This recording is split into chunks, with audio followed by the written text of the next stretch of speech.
हमने सीसी साहब को कहा कि आप 2024 के जो इलेक्शन को उसको आप क्वालिफाइंग लिस्ट क्यों नहीं मानते? भाई 24 में तो हमने वोट दिया, अब 25 में आप कह रहे हैं कोई डॉक्यूमेंट दो।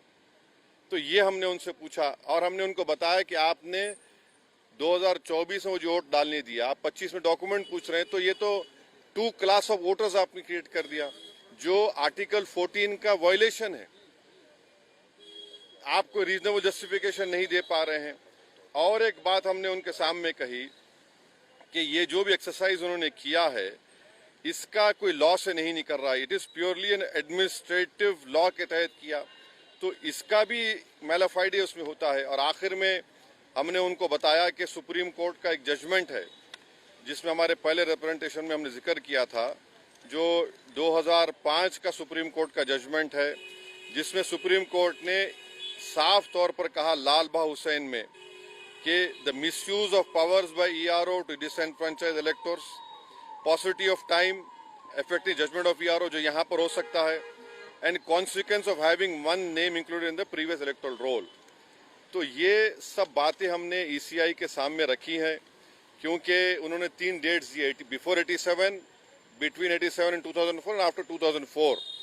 तो ये हमने कहा कि इससे अगर कोई इलीगल माइग्रेंट्स है, मान लीजिए, तो 2024 में उनको वोट डालने का इख्तियार क्यों दिया आपने?